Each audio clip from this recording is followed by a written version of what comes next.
Hello, Bridgewater. Here's another segment of BC Spark Radio. I'm your host, Michael. And I'm Lexi. And today we're going to hear Mark and Bailey talk about Bailey's soccer career at Bridgewater College. All right, what's going on, Bridgewater? Welcome to BC Sports Live. We are thrilled to be kicking off the broadcast tonight, and I'm here with none other than Bailey Kratz, a graduating senior who plays for the women's soccer team for the last 4 years. Very incredible athlete. Good to have you. Thanks for having me. Yes, so let's just start off. Let's reflect. How's been the career? How has it been? Oh boy. It flew by. That's for sure. I can't believe that. It's done. I've been playing soccer since I was like 3 years old, so it's definitely different not being a student athlete anymore. But I definitely loved my career. I played with a bunch of great girls. I had a great coach, so I can't complain. Yeah, so just take us through, is there any memorable moments that really stuck out to you? Oh, there's definitely a lot. Go for it. Within my 4 years, I don't know, we broke a lot of different records. Probably my favorite one is beating Lynchburg my junior year. So Carrie had a great cross in, and I was able to put it in the back of the net, and we won 1-0, and that's the first time in history. So that was probably my favorite experience. We all got Chick-fil-A milkshakes after to celebrate. Ooh, was it one of those cookies and cream milkshakes? We could have whichever one we wanted. Whatever one, what did you specifically choose? I don't even remember. I'm not sure. Oh my God, they're great though. But yeah, that's probably one of my favorite. And then this year, although we weren't able to win the tournament, being able to host it was definitely one for the books as well, that we were able to do so well in the season. Because, soccer is a long season, and we always have ups and downs, and to be able to continuously do well throughout the year just shows how much the program has improved. And with Alyssa and me only being the only two seniors that are graduating, I have high hopes for the girls next year, and I'm super excited to support them. Definitely. I mean, you gotta look from your freshman year. The girls' team has definitely evolved, grew, evolved again. I mean, it just looking back, freshman year, this has been a big story from then till now. Gosh, y'all were nationally ranked. I mean, yeah, that's for sure. I mean, you were a large part of it, so it's wonderful to be able to have a great career like you have for, a school. I mean, we're D3, but at the same time, the memories, no matter where you play for, will always be there. So, with going back to the Lynchburg game, talk about how that rivalry definitely evolved over the last couple years. Well, Coach, I guess, he came about 10 years ago. We just celebrated him being a part of the program for 10 years last year. So I guess this would have been his 11th year. And he's grown the program significantly over his 11 years. I mean, we were at the level of Hollins and Sweetbriar when he took it over, and he's grown the program so much. And so within the past few years, there really isn't a team that can beat us. And when winning against Lynchburg last year kind of just showed that, we are up there. Like, we can beat anyone. We can compete against the best.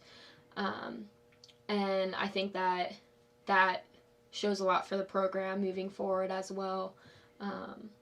That you get to come in, no game's going to come easy, but that we're just as good as the rest of them. So you can beat anybody any given day. And y'all did reach a new feat this year. Y'all were able to participate in the NCAA tournament. So just talk about that game. I know it was an unfortunate loss, but at the same time, that had to have been an experience like no other. Describe that for us. I mean, there were definitely a lot of feelings. To start off, I remember watching it in class instead of, paying attention to investments. And I was like, we're not going to make it. And we were that last team that they put up on the board. So that alone was just extremely exciting for everyone. And I know that we all were a little caught off guard, which made it even more exciting. And to see how the college rallied behind us when we were preparing. The teams gave us the turf during their time, which was extremely nice. Yeah. And, the president came to our game, and so did the athletic director and other people. and then a bunch of the sports teams sent us off when we left. So all of that was just, I don't know, it just made, made me feel really good, made the team feel really good that the school was all supporting us. And then for the game, just being a part of the NCAA tournament was really awesome. The hotels that they put us up in, and the certain rules that they have, which how long you can practice, when you have to be at the fields, all of that was super neat to see. And like you said, it was an unfortunate loss. But going back to, it shows that there's no reason that the team can't make it there again next year and do even better. Just seeing that it's another stepping stone for the program. Yeah, absolutely. But we'll go more broad now because you have had a great 4 years here. Is there any individual game moments? Like, let's talk about your 30-plus yard kick. Because, I remember that one. Because I sat there and I just watched the ball fly through the air. It was almost like a field goal in football. And then I just saw it go over the back of the girl's head and right into the back of the net. Like, talk about that. So, that game was last year as well. It was against W&L. And it was either the quarterfinals or the semifinals. I honestly don't remember. And I remember I was trying to cross the ball. Like you said, it was like 30-plus yards. And somehow it went into the corner of the net. So that was pretty awesome. And then I'm pretty sure I had a second goal that game. So to be able to carry the team, onto the next round was really awesome. And sometimes you get lucky, sometimes you don't, and oh no, it wasn't luck. It was all skill. Totally was planning it, but no, that was a really awesome moment. And I'm trying to think of any other personal moments that I've really. This year I took 3 different penalty kicks. So I was 3 for 3, and to be able to have my team know that I'll be able to put it in the back of the net, I would say just that in general, like having that stat. Is a good memory for me. So yeah, it says here, and I'm looking at Bridgewater stats because they do a great job with their stats. That you had 3 in your entire career, so all 3 came this year, and you're 3 for 3. So you're gonna walk out of here with 100%. I'll take it. You are 100% from the penalty kick line. That's always a stat you would like to have. Yeah. And to go with 31 goals in 78 games, that's pretty good too. So. It's really good to see an athlete come forward, and we kind of grew up and went through the same journey together. Obviously you were in soccer and I was, doing my stuff in track and doing college, but it was really good to get to see you perform at such a high level over the last couple years, and it's awesome. I can't believe we're here, and I can't believe we're this close to graduation and our end of our careers. But before I go, is there any big moments Bridgewater wise? So not just in sports, but any huge memories that you take away from Bridgewater itself? Oh boy, that's a great question. Be anything. Be those Chick-fil-A milkshakes. I don't know if I have a specific moment. I definitely had a great mentor throughout college, Dr. Lou Pugliese. He actually ended up leaving my junior year, but he really is the one who got me so involved on campus, and the reason that I think I've done so well in school because first class, I was up in his face with a bajillion questions, being who I am. And I was ticking him off, honestly, but he saw something in me and took me under his wing and, gave me advice on what I should get involved in, got me involved in a club called SHRM, which I'm now president of, and he always signed me up for different events and activities and leadership positions, and so I'm extremely grateful for him and what he's done for me throughout my college career. So. And I remember back to that class because we actually had the same class together. It was the first ever class. And Lou, I hope, if you hear this right now, man, you're the man. I miss you to death. And, come visit. I'll come visit you anytime you want. But, yeah, absolutely. He was definitely a great guy. And he was definitely a mentor. He really helped groom us and get us ready for the long journey that was ahead. And now looking back on that journey, he was one standout guy that really, he was a standout guy. That's just the best way to describe it. So, I mean, there's nothing much more you can say about him. He was definitely very great. But is there anything else? So going back to sports. Yes. What does your track season look like? Our track season. Well, I mean, it's stepping up because we came off the ODAC championship last year where we actually won the whole thing. And, this year we have high aspirations in outdoor. Indoor, I'm definitely hoping we look a little bit low on numbers. And, WNL is always a tough competition. And they've dominated the board in track and field most of our time that we've been here. At least over my 4 years, they've dominated both indoor and outdoor. Might as well throw cross country into it as well. I mean, when you win it 3 straight seasons, it's almost like the New England Patriots almost. They just always seem to be right there. But I have high aspirations. Definitely, it's good to get one last run in before graduation. And I guess that brings me back to you. One more question before we head off of here. Do you have any future aspirations in soccer, coaching levels, anything? Well, my brother also runs track, which so yes. Supporting him over his 4 years in college, I'll definitely be doing that, and I'm sure I'll do some intramural soccer.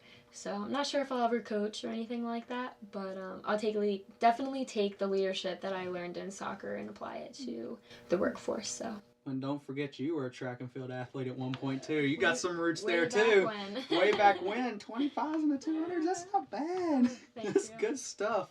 But Bailey, it was really, really good to have you on, and it's been a pleasure for the last 4 years, and I can't wait to see what you do going forward in life. Thank you, Mark, and thanks for having me. Good luck with your track season. Absolutely. And for BC Sports Live, this is Mark Robertson signing off. All right. Thank you, Mark and Bailey. Up next, we have Lexi talking about intramurals. She's going to give you all the details about that. Thank you, Michael. All right, everyone. Thank you so much for tuning in. Last week, we had some technical difficulties, and if you tuned in, you might have heard me ranting about the first couple minutes of women's intramural basketball. So no worries. You get to hear it again. Hope you're ready. But just want to say thank you to Bailey Kratz. We've enjoyed having you at Bridgewater College. You've had an amazing soccer season here, and hope you move on to great things. I know it's exciting, and you're happy to move forward with your life and graduating here. We've enjoyed the 4 years you've been here with us, so thank you. And moving on to Intramural Women's Basketball Championship, where actually we get to talk more about the soccer team. So the Women's Intramural Championship game is... Keep going. Sorry about that. So last week I discussed the semifinals that was supposed to happen, but didn't. Well, it did happen Monday night at 6 o'clock, where Seed 3, the Walk-Ons, played Seed 2, Team Kreider, to move on to the finals. Team Kreider came out with the win. They did a good job. Both teams worked really hard, and Team Kreider eventually came out with the win, so... That led to the finals championship game between the soccer girls, who are known as Team Kreider, Seed 2, who played Seed 1, undefeated Big Ballers. Ladies and gentlemen, I gotta say, this was an intense game. Neither team should be upset at the ending score. It was a tough game. Both teams worked hard, and I don't think anyone should be disappointed about the results. So, to give you an overview, Seed 1, Big Ballers, and Seed 2, Team Kreider, have been facing each other all season, going toe-to-toe, blow for blow. I mean, it has been awesome to watch these teams play. They've worked really hard. It has been a battle. And honestly, no, I don't think anyone expected Team Kreider to come out with the win because of the results facing the Big Ballers. They lost every single game except for the finals. So no one expected that. But it was an intense game, and Team Kreider, they worked their butts off, and they did really awesome. It was a win they definitely deserved. I know the Big Ballers are definitely disappointed after having such a strong, undefeated season. It was a little upsetting for them, but at the end of the day, both teams played great the whole season. So, just want to give you a little run about how it started off.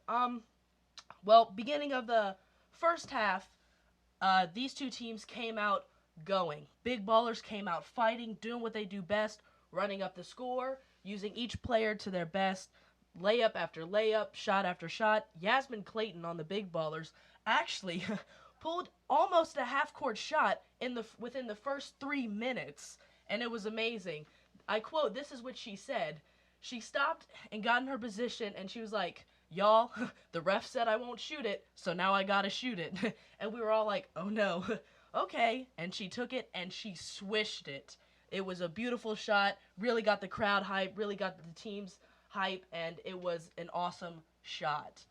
So continuing, big ballers are still running up the score, working hard, making good plays, making amazing passes, and their defense is just on point. Stopping the passes, stopping the shots, rebounding every shot Team Kreider take. They could not get any rebounds that they shot. They could not stop the big ballers in the first half. The score was 12-0 within the first 3 minutes, and it wasn't looking good for Team Kreider. But things started to turn around as we got to around the 10-minute mark of the first half. Now, if you realize Team Kreider consists of all the soccer girls who play for our Bridgewater College women's soccer team, and they are fresh out of their season. I mean, their stamina is through the roof. I mean, these girls can run, mile after mile if they really wanted to. So they knew what they were doing, took a timeout, they discussed, and they realized, hey guys, we aren't doing so hot right now, but don't worry, they're getting tired already. It's only the first half, so let's run circles around them. Let's push it. It is full court. It's never been full court throughout the season, so we got to use this to our advantage. We're faster than them. We have more stamina than them, so let's use this to our advantage. And we saw coming into the next half, boy, did Team Kreider use that to their advantage. I mean, running up and down the court, fast breaking every second, running, diving for the ball, shooting the ball, and running circles around the big ballers. I mean, these girls were tired, and you could tell how they were out of breath, and it was unfortunate for the big ballers, gotta say. Sydney on the women's soccer team, she has really been a key component to the women's soccer team. I mean, for a team who uses their feet for the majority of the time, having to use their hands and dribble, it's rough. It's a little rough. There's quite a bit of double dribbling, a little bit of traveling, and Sydney, who is a basketball player who previously played in high school, she really helped structure her team and really was a strong leader for them. She helped them. You saw a strong improvement over each game they had with her players getting better with their dribbling and passing and even their shots. I mean, so, darn Sydney, big ballers probably did not like that, but you got to give her respect because she really came through and showed them how it's done. And, the big ballers, they had a wonderful season, undefeated. They worked super hard. And this is probably what disappointed big ballers the most is the players on this team. I mean, they are experienced basketball players. They played in high school, and one of the players actually previously played on the Bridgewater College women's team, so she had experience. And you'd think the odds against a team that just uses their feet to kick balls around, you'd think that they wouldn't even have a shot. And but they proved them wrong, and they came out with a win. I mean, last few minutes they ran up the score, and final score of the game, 44-38. Team Kreider takes the win. It was a fight to the end, and they worked hard for it. So they should not be ashamed at all. Got to be disappointing for the big ballers because they did not expect it. I think they went in a little bit feeling pretty confident, like, hey guys, we've beaten this team every time, so we're ready. Let's just do what we do, run up the score, use our bodies to size them up, get the rebounds, and we got it. Well, I think if the big ballers had that one key component of stamina, they would have probably pulled through in the end. But, there's always next season, so, we'll see what happens. But stay tuned for more intramurals coming up. We have softball coming around the corner and sand volleyball, so stay tuned, and we'll talk more about those when they come up. This has been Lexi Brown with the segment of women's intramural basketball. Thank you. All right, thank you, Lexi. That was an awesome segment on intramurals. Yeah, thank you. Appreciate it, Michael. it was fun to watch these girls play against each other. Really intense and you know, unexpected from the soccer girls. You got to give them respect. Nothing but respect, guys. Never doubt a soccer team when they play any other sport. If it requires stamina, you better start running to get your stamina up. Sounds great. Next, we have Brandon, Ian, and Ayinde going to talk about Season 8 of Game of Thrones. Hello, Bridgewater. We're back again talking about the Game of Thrones hype leading up to the new and final season 8 of Game of Thrones. Yeah, and I'm Ian Rhodes. I'm Ayinde. And I'm Brandon Wells. So let's get into it. Oh, yeah. Season 8 of Game of Thrones. It's in a month and some change? A little bit. 2 months? April. April 14th. April 4 days 14th. after my birthday. It's crazy, man. It's a great birthday Such a great series is coming to an end. It's The world's bittersweet at greatest this series. point. It really is. So let's talk about a couple weeks ago they released a little short teaser trailer for season 8. So let's just talk about it a little bit. For briefly, what happens in this trailer is that you see Jon Snow, Arya Stark, and Sansa walking through the Crypts of Winterfell. Hold on. By the way, spoiler alert. If Oh, you're yeah. not caught up, maybe don't listen to this segment. Yeah, there's going to be lots of spoilers from Lots of seasons them. 1 through 7. So, and then they're looking, so they're going through the Crypts of Winterfell, and the trailer ends with it's the ground freeze. There's like a feather or something that, and the ground freezes, Yes. and then you see the Stark children turn to the camera, and then It ends. Game of Thrones. Game of Thrones they figured it out. They figured out how to do a perfect teaser without Yeah, showing it's not even- absolutely nothing. It's fake footage. It's not even like footage from like the actual show. It's like a footage they made just for that teaser of like that's not even going to be in like any episodes. And it does the trick because you know that the Stark children are going to be together again, and the winter is here. The White Walkers are coming. Yeah, the walls So down. it's the perfect way to hype up an audience. Yeah. This was awesome. Even that little Yeah. clip, it's incredible. Yeah, so like season 7 ends with the Night King on riding one of Daenerys' dragons. Viserion, yeah. Yep. And just the wall is down. The White Walkers are coming. It's going to be all out war, and it's insane. So let's just talk about like what do we think is gonna happen at the end of the season? Who's gonna, and more importantly, is there going to be somebody who's taking the throne?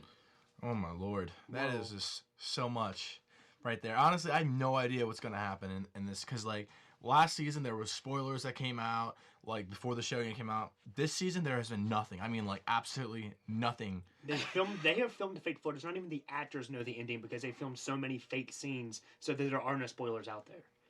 This is crazy. Like, and I believe they should because this is the final season of arguably one of the best premium shows that we've seen. Like the last time we've got something like this was like The Sopranos. Well, we just found out in the show that Robb Stark is the heir to the Iron Throne. Jon Snow. Did I not say that? You said Robb Stark. I don't know why I said that. Jon Snow. Yeah, Robb Stark is I should say Aegon Targaryen. He's heir to the Iron Throne, and as you know, he has Stark blood. I think that he will give him a chance to sit on the throne at the end of the series, and he will deny it and give it to Daenerys, his queen, if she survives. I feel like Jon is going to take the throne, but not because he's not gonna want to. Exactly. He's gonna do it because He has to. Somebody has to. Yeah, I everyone. have a feeling Daenerys. I feel like this is Daenerys' last season. Everyone that was wanted the throne died. So I mean, I don't know, man. Daenerys feels like she's a goner to me in this season. So do I because Cersei's still alive. because the whole in the season 7 they've been alluding to how she is infertile, that she can't have kids, and when someone keeps on bringing that up, and then at the end of the season you see Jon Snow and Daenerys getting together, she's definitely going to be pregnant because Jon Snow has magic in his blood, and so does Daenerys. And what I think is going to happen, all 3 of the dragons are going to die, and she is going to have 3 kids, 3 heads of the dragon, which is like a Targaryen prophecy that's been around forever. And with Game of Thrones time, those kids are going to be born by episode 2 if she hasn't already died. Yeah, the time jumps are insane. Yeah, I think I've heard a lot of people complaining, like even you voiced these concerns about the episodes being shorter. The episodes being shorter. So like it's like what, 6 episodes? Yeah, 6 episodes. I think the episodes times have came out. It's like I think the first 2 episodes are 60 minutes and the other ones are 80 minutes. I mean, that's still pretty long. That's like a movie every episode. Like 80 minutes is like a movie length. It's still not what we were promised. We were promised 90 minutes every episode.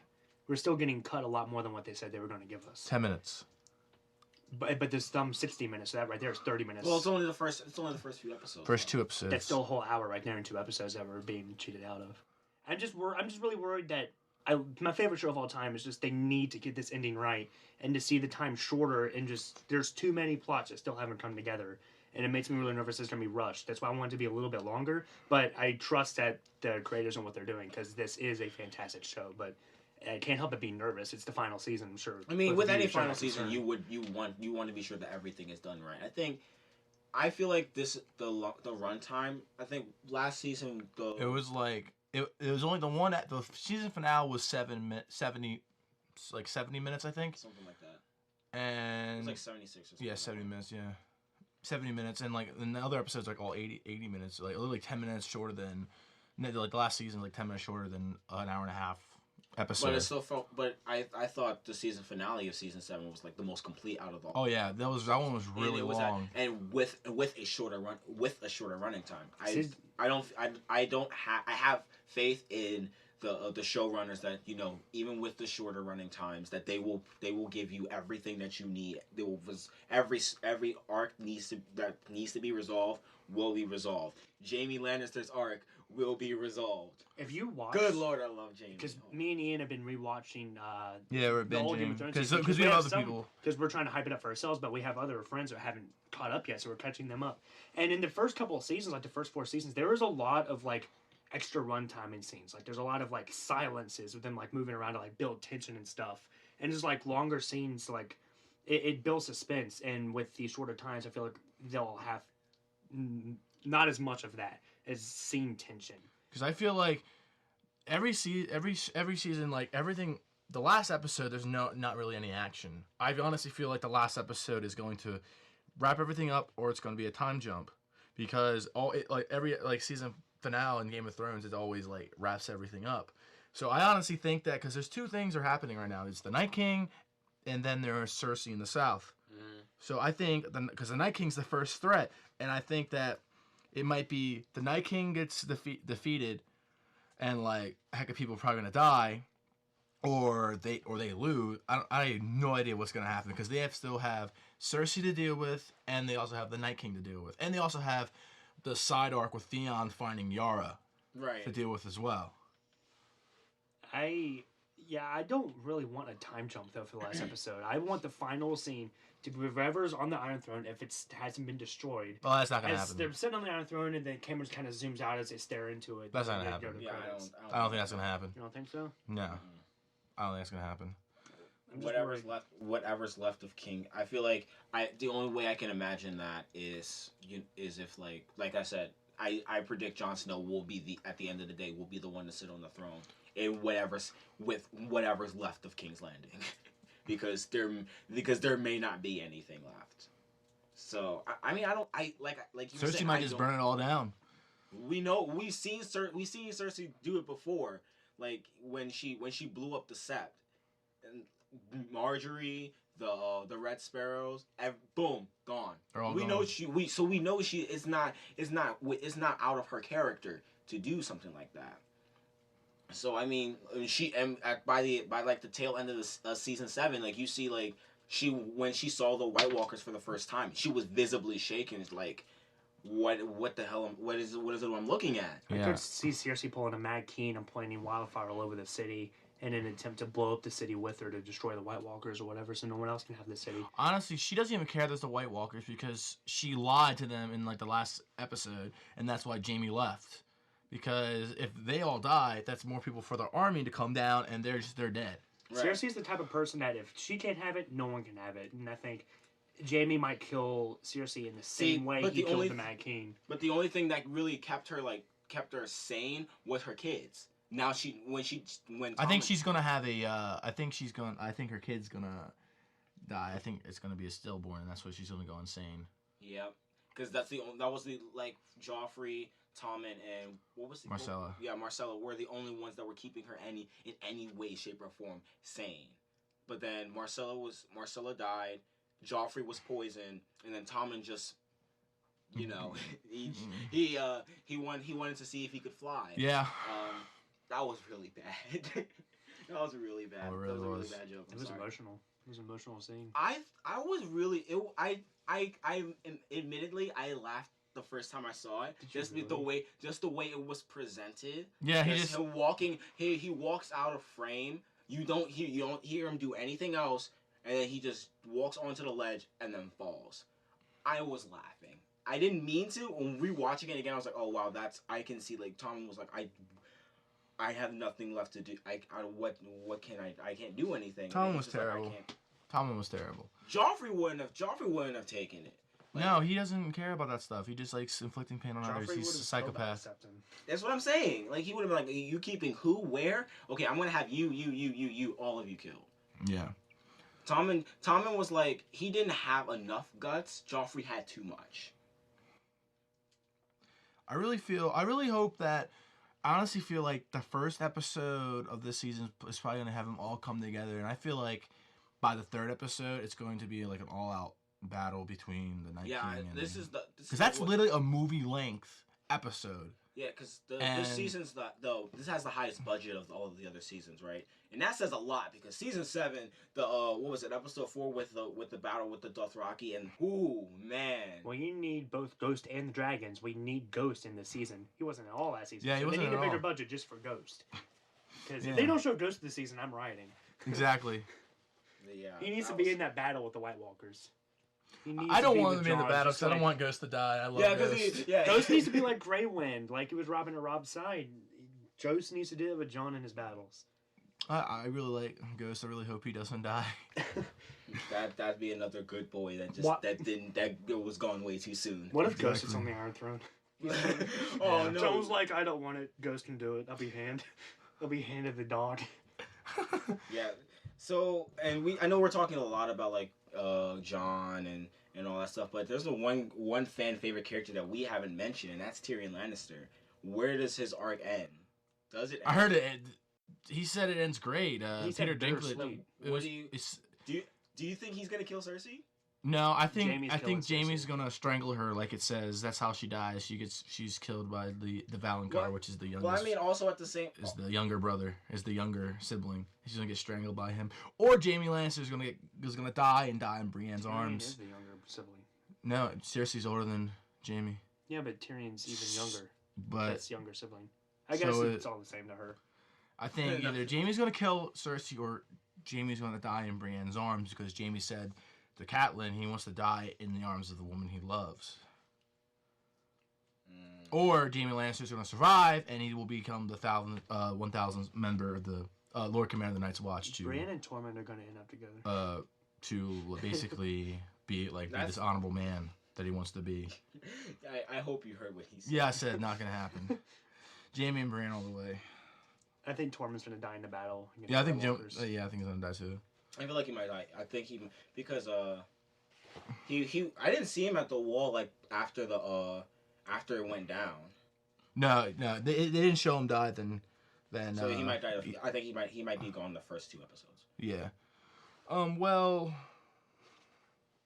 Yeah. Well, this is it for the Game of Thrones season 8. Well, for now until more news. Yeah, next time, and there's probably more news. Then be ready. We're gonna hype it up even more. If you haven't caught up, then what are you doing? Yeah. With your life, catch up.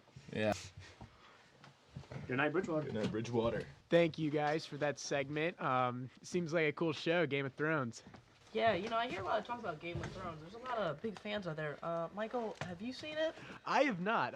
Well, actually, no. I've seen a couple episodes. They look great, but I just never really got into it. Okay, because I was wondering. I was like, am I the only one who's just not on this train of Game of Thrones? I mean, like, I don't. What's the hype about it? I don't know. Maybe I'll check it out. Mm-hmm. But I feel like people might be interested for that one main character. What's his name? Jason Mimosa. Yeah, something like that. Mm-hmm. Something like that. I don't know. Will I watch it? Probably not. But, there's always time for experience. Mm-hmm. But coming up is Quentin discussing the contenders and pretenders in the NBA. So, guys, tune in. This is going to be a great segment. Hello, everyone. I'm Quentin Boric. Welcome. I want to thank you guys for listening first off this evening. As I said, we're going to be talking about a couple of things going on in the NBA right now. Start off with some not really breaking news, but what's going on most currently right now. I'm sure you guys are all aware, if you're followers of the NBA, is the notorious Anthony Davis situation. Anthony Davis has publicly requested a trade from the New Orleans Pelicans. So this is going to be an interesting situation to see, are they going to get the trade in before the February 7th deadline? Where will he end up right now? The thought is going to be either in Los Angeles with LeBron, which of course I think everyone's excited about seeing LeBron and AD. However, I'm not so sure. I'm not really sure how that'll work out. LeBron with bigs hasn't really worked for him in the past. LeBron does well with shooters, and of course, Anthony Davis can shoot the basketball, but I think it's something we all would like to see. However, the Pelicans GM released a statement recently stating that he's not going to be taking any calls for AD anytime soon, which could indicate that Davis will stay the rest of the season in New Orleans, finish out that season. Of course, he's still out with a hand injury. He could be missing probably about 2 more weeks before returning to the court for the Pelicans. The other possible spot where AD has been rumored to end up is the Celtics. Is they definitely have more assets to offer the Pelicans for Davis. However, Anthony Davis has made it pretty clear, signing with Rich Paul, that's LeBron's agent, that it could be some linking up there in LA, and it's been rumored that Anthony Davis does spend a lot of time in LA. So we'll see what happens. As of now, like I said, he's publicly requested the trade. And we'll have to wait to see. He was fined $50,000, which is kind of laughable if you think about it. Anthony Davis makes $310,000 per game, so $50,000 is about pocket change to someone like him. So the fine, not really anything for requesting the public trade and violating the NBA's tampering rules. Also in the news for the NBA, the Memphis Grizzlies have put Mike Conley and Marc Gasol on the trading block, which can tell you that they are ready to rebuild and restart with these old aging stars of Mike Conley and Marc Gasol. Should be interesting to see if they end up anywhere before this February 7th deadline. Kemba Walker of the Charlotte Hornets was rumored to be leaving. However, he's likely to stay now. So let's get into this. We're going to talk a little bit about the contenders and pretenders in the NBA. We're about midway through the season, approaching the All-Star break, the All-Star game, and all those fun festivities. The lineups just came out the other day. It should be a great All-Star game with Giannis captaining the East side and LeBron captaining the West side. So honestly, contenders in the West, there's not much to say besides Golden State Warriors. And I know you guys don't want to hear this. You're probably tired of the Warriors winning, of course, unless you're a Warriors fan. But with all the talent they have now and adding Boogie Cousins, you have potentially five All-Stars on the court, 4 of which can probably go for 40 any given night. There's just not another team built like them in the NBA. The Houston Rockets, to me, would be the only team that could challenge them. Of course, they're a little bit out of sorts right now, sitting about 6th in the West. An injured Chris Paul, who's actually just returned back, just returned back in his last couple games.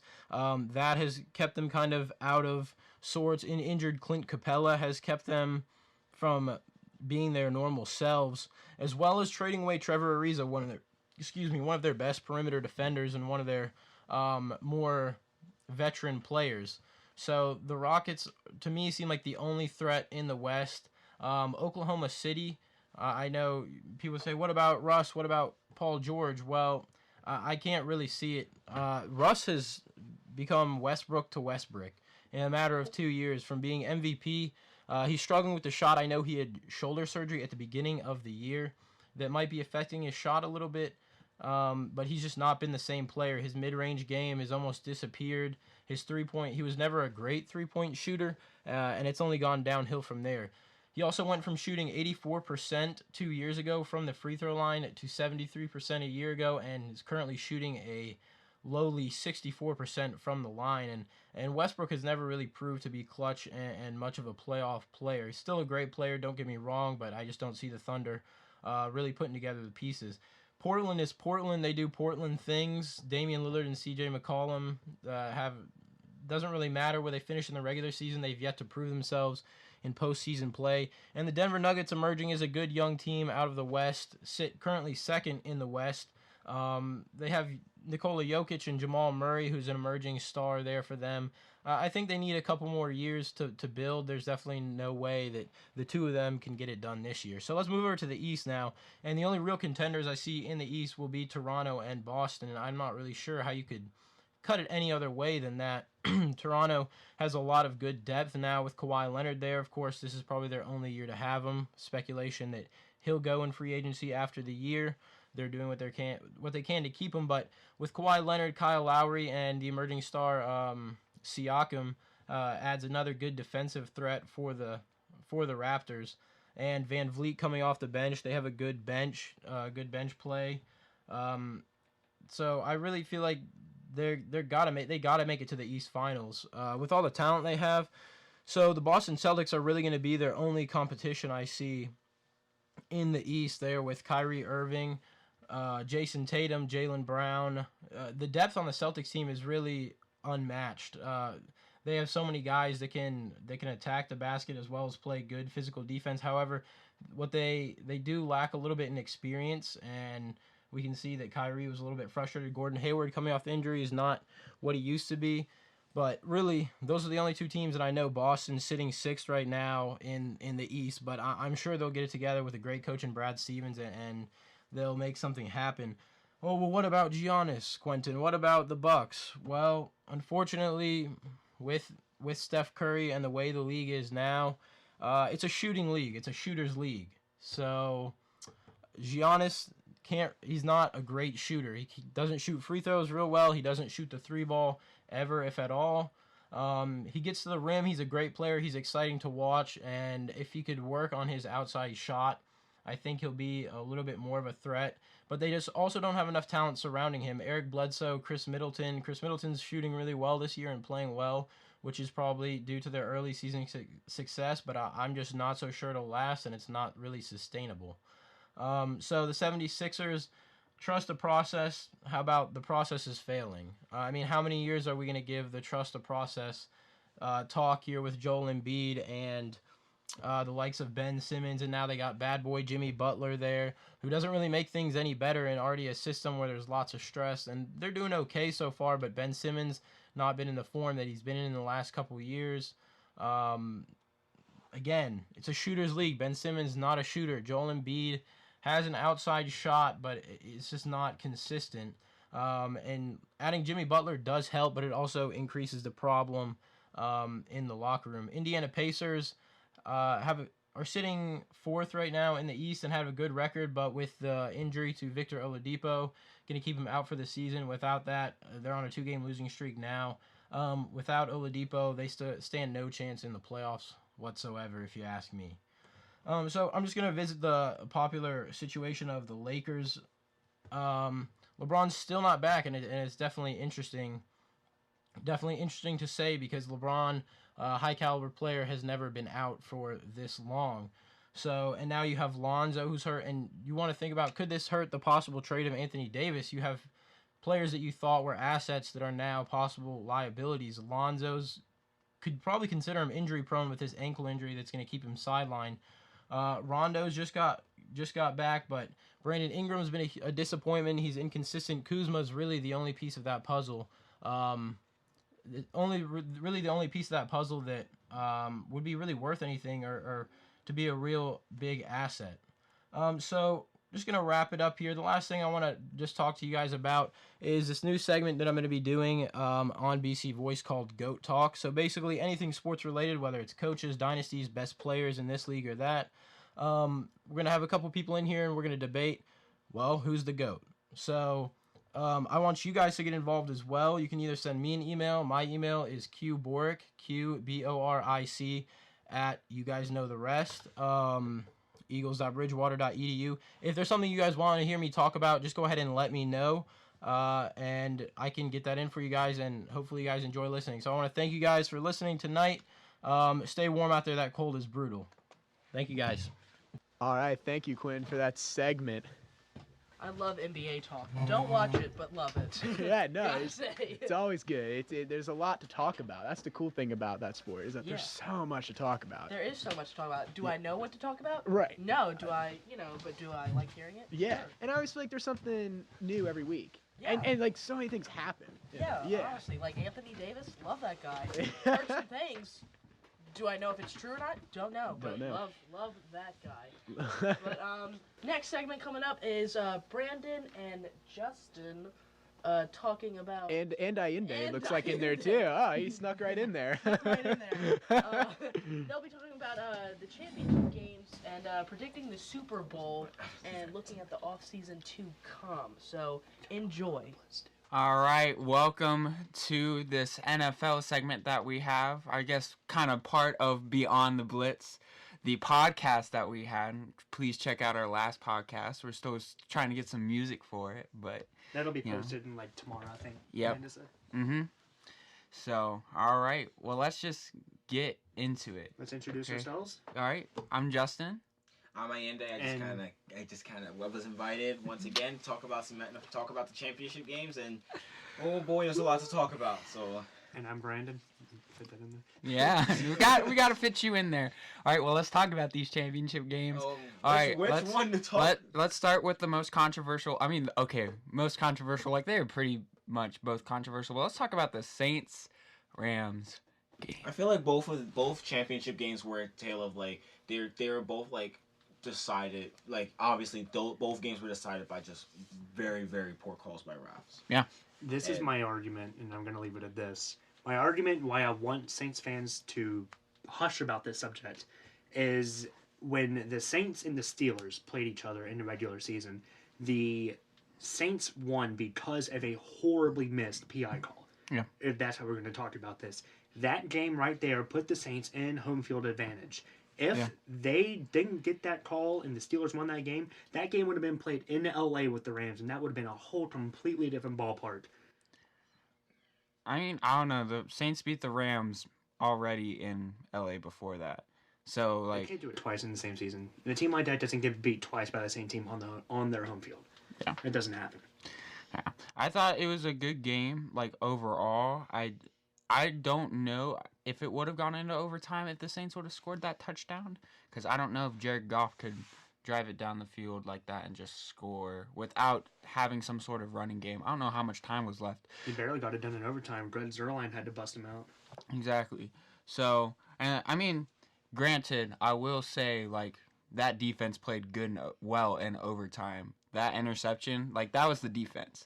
Like, they played well when they got that chance in overtime. So it's nothing against the Rams defense except for that PI call, but that wasn't them, that was the refs. So, like, Rams, because despite everything that went on, like, they played well in overtime, they deserve to be in the Super Bowl. So, but if it wasn't for that PI call, I mean, it could have been different. It could have been the same. We don't know.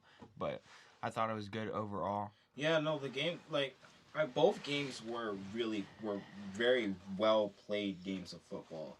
Just that it so happens that the topic of the conversation just happened to be, we need to talk about like these missed calls when you really look at it. Like, I believe this is the first. I think we were just talking about this earlier. This is like what was the first in the history where both games went to overtime. Yep. That says something about the skill of both teams, and both like on the offensive side and defensive side. Like I can't argue like those teams, even though I'm not a fan of the Patriots and I don't want to see another Patriots Super Bowl. Yeah.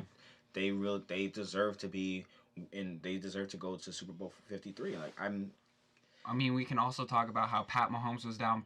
Well, the Chiefs, they were down 14-0. Their defense just stepped up in the second half. Pat Mahomes played out of his mind like he always does. If this man does not win MVP, something's wrong. Pat Mahomes in the first half actually didn't look good. Yeah, that's Pat what Mahomes' down first half, he was 14-0. he missed a touchdown in that it first is- drive. It was a horribly overthrown ball. Yeah, I mean, it was his first AFC Championship game, so I mean, like, I cut him a little. I cut him a little bit of slack, like, cause that, like, you're playing on a big stage. Like, this is your opportunity to go to what is the biggest game of your career. right. So, This is yeah, But that second half, though. This is the first time I can say in a long time all four of those teams deserved to be in a big game. Yeah. So I mean, either of those teams, yeah, they all four deserve to be in that game. As a Falcons fan in the Super Bowl being played in Atlanta, I'm happy it's not a Patriots Saints. Yes. Because I would cry. I mean, come on. You see two of the better quarterbacks in NFL history facing each other, Drew Brees and Tom Brady. Oh, that would have been great to see. But I think the Rams defense would have at least a better chance of beating this Patriots offense than the Saints defense would. So I saw this thing earlier. It's like, could this game be a passing of the torch? Does Sean McVay and Jared Goff become the new Brady Belichick? No. I don't think that's a thing. No. No, that's like. I think it would be more like Todd Gurley and like Sean McVay, because I just don't. Right now, I mean, Jared Goff could prove us all wrong and win like 3 straight Super Bowls. Like, we don't know. But right now, I just don't see Jared Goff as being the guy who I'm like, okay, minute left in the game, we're at our own 25. I'm going to give you the ball and expect you to get in the end zone. Like, I just don't see that right now, because it is only his 3rd year, so I don't expect that out of him right now. His first year as a starter, he was 0-9, and I was yelling at everyone, he's a bust, and here he is 2 years later in the Super Bowl, and he had a great season. Yeah. So people, after their rookie season, they improve, they get better, and Yeah. Yeah, I feel like I think Jared Goff's one of those special exceptions where like you see some players in their rookie year. Like as somebody who's from DC, I talk about RG3. His rookie year wasn't bad. Like It was great. phenomenal. He was a great rookie. and then he just fell Injured. off. Got injured. Well, it was mostly because they kept playing him even though he was injured. True. But But like even when he was healthy, when he was playing, he wasn't playing at the level that he was in his rookie year. I feel like Jared Goff's like the exact opposite. Like you were just saying, like 0-9. Oh, people, most people would be like, oh man, he's not gonna do anything for the Rams, and now he's going to the Super Bowl. Like that's growth. something that just came to my mind, if the Rams win this Super Bowl, the number 1 and number 2 overall pick of the 2016 draft, back-to-back would have won Super Bowls. Wentz and Goff. Wow. Also, the last time the Rams were in the Super Bowl, it was also in Atlanta. Fun fact. True. It was against the Patriots. Titans. It was against the Titans when they won the Super Bowl. Oh, when they won it. Yeah, no, last time they won the Super Bowl Okay. against the Titans. So, I'm just hoping it's a close game. I'm just hoping, I just don't like how, and I know you're a Falcons fan, so I'm going to talk about this a little bit. Everybody overhypes that Super Bowl, the Falcons-Patriots, like, oh, this is one of the best Super Bowls of all time because it's an overtime game. That game was so one-sided one half, so one-sided the second half, and then so one-sided the overtime. And I love games that are, like, back and forth the entire game. Yeah, I think that was the biggest issue with me with that Super Bowl was that you're sitting there watching the first half. You're like,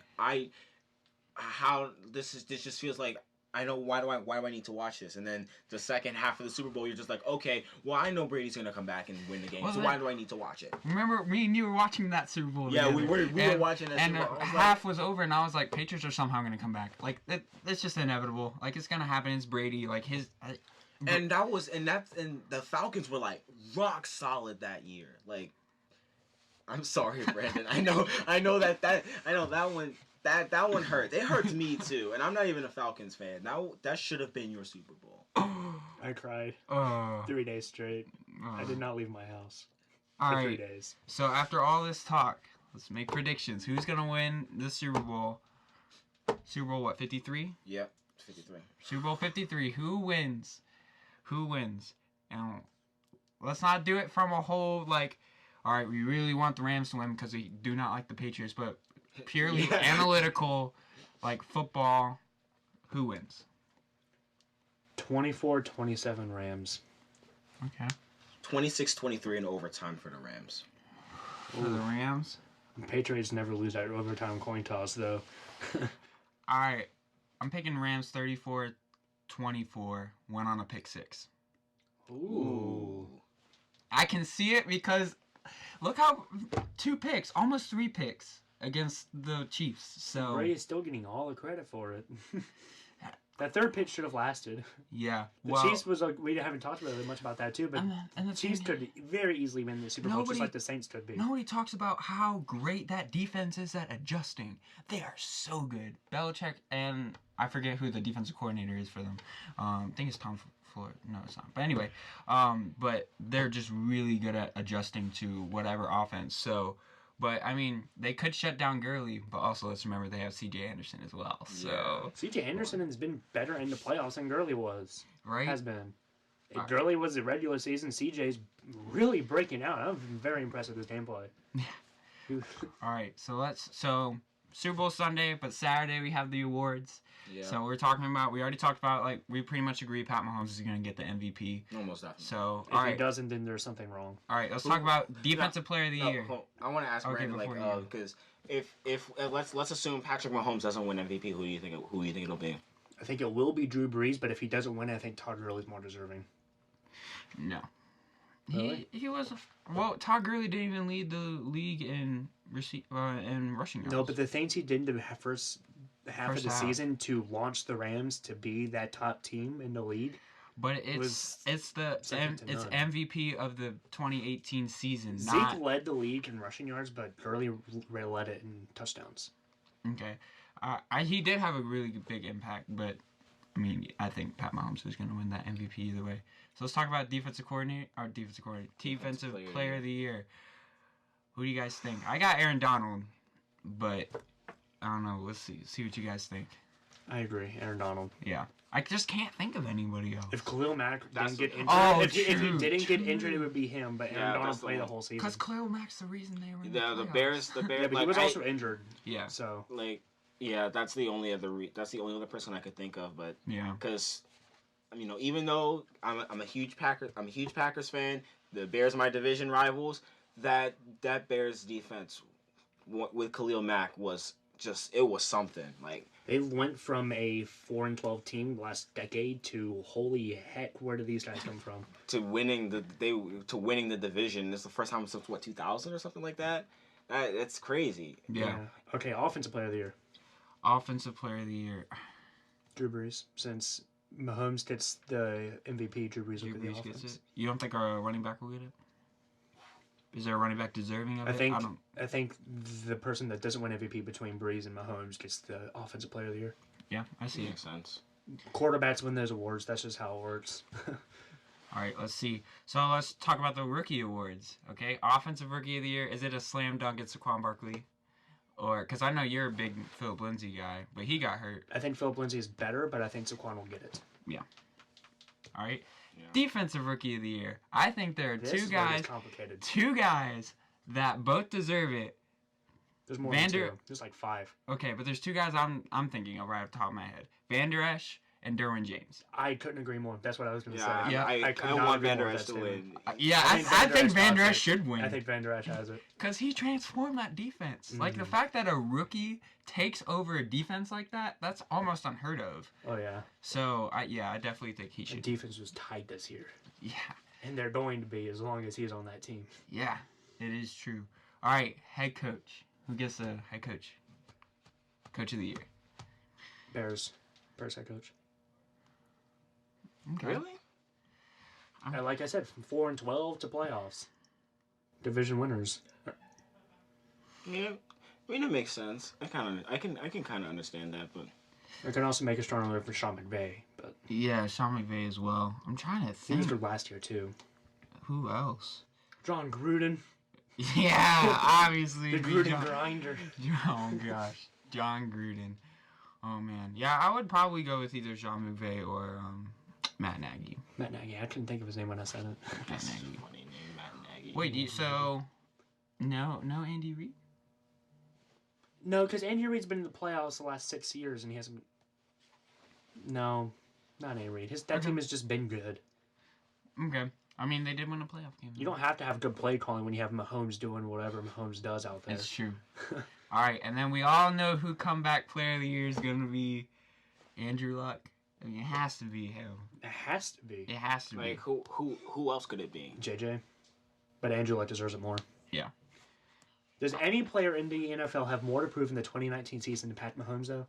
Yeah. If he comes out and he busts next year, then it makes this year look like a Nothing. complete fraud. Nothing. Yeah. Yeah. He needs to come out here and he needs to put his MVP numbers again next year, or Yeah. else it's gonna be bad. Yeah, definitely. Well, I think that's all we got. Man, we actually covered everything this time in 15 minutes. We could keep talking. Oh, we could keep talking, could. but we just run out of time. So thank you guys for listening, and we'll be back in about a month, and podcast will come in a couple weeks, hopefully. And even though some of the stuff we talked about is kind of a little bit late. a little bit late, Yeah. a little bit late. We did our podcast before the conference games, so Yes. keep that in mind. Yeah. But yeah, that'll be coming out hopefully tomorrow, the next day, and then we're doing one right after spring break, Yep. covering free agency. We're going to preview the draft, Yep. that kind of stuff, and then we're of course going to talk about the Super Bowl, since that'll be after our last podcast too. Oh yeah. All right, thank you guys. Have a good night.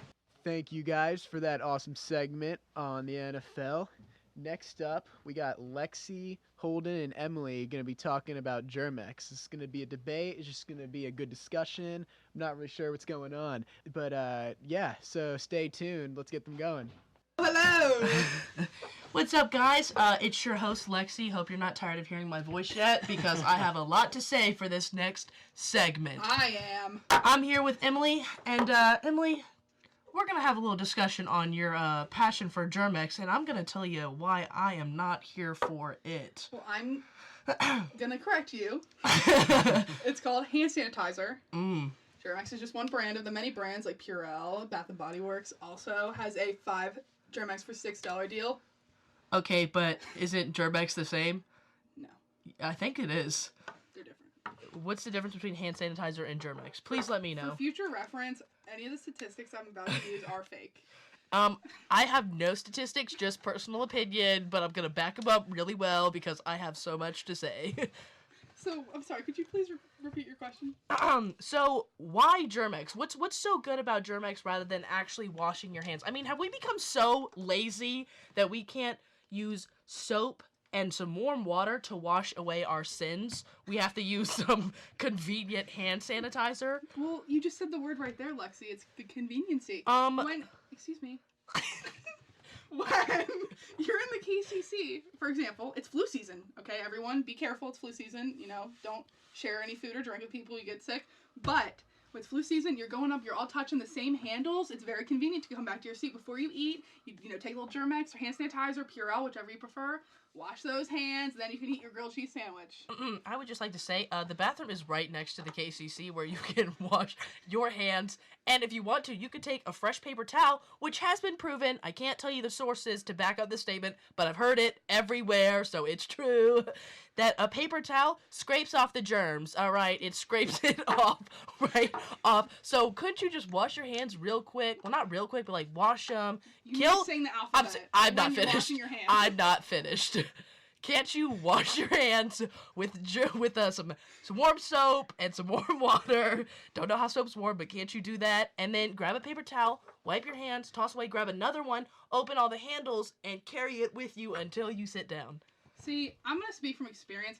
When I go to the bathroom at KCC, if you want to leave, you have to tell someone. But if you just wash your hands with GermX and you're inside, you can just conveniently stay in there. Also, another option, if you prefer not to use GermX or wash your hands, people have eaten regular foods that you would eat with your hands with a fork and knife. I can say this from experience. So you can also do that to prevent flu or similar illnesses. I'm sorry. But hold on, real quick. Backtrack, rewind, delete, backspace. Literally. Control Z. I'm sorry. Can I see one of these hand sanitizers real quick? Yes, in front of me for the viewers, I have 2 kinds of hand sanitizer. The viewers, the listeners, I'm very sorry. 2 kinds of hand sanitizer in front of me. One is called Perfect Beach Day. The other one's called Iced White Pomegranate. And the third one, which is a foam hand sanitizer, it's a little sound effect for you guys if you can hear it. You can wash your hands.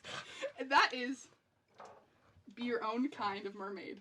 So, I'm sorry, Lexi. I got so excited about my GermX and hand sanitizer in front of me, I forgot what you asked me. I'm sorry. Let me just hit you with this statistic. Isn't GermX only able to kill 99.9? What about that other 0.01%? Well, it matters. Okay, the 0.1%, let me talk to you about this. If anyone has taken Professor Babcock's persuasion class, you learn that in marketing, if you say 100% of germs, it's not believable anymore. But if you say 99.9, there's a sense of believability. Is that a word? We don't know. Think it is. Thank you, Holden. And then they have more consumers. Me being one of the multi-billion people fake statistic, don't know, can't back it up with proper statistics or science, but in my opinion, that use it and believe in this special All right. content. Let me hit you with a little something else. I'm sorry. To the listeners out there, would you rather, if you're walking in the store and you see 2 types of GermX, and one says kills 100% of germs, and the other one says only kills 99.9, I'm sorry, you gonna go with the one that's gonna leave germs on your hand? Cricket, no, you're not. You're gonna kill those germs, and I'm sorry, I haven't heard any statistics on actually taking the time to hand wash with real soap, not some convenient in a squeezy bag type of GermX. I haven't heard anything wrong about actually hand washing. I think that kills 100%. Do you have statistics? I have my own statistic. So let me tell you some.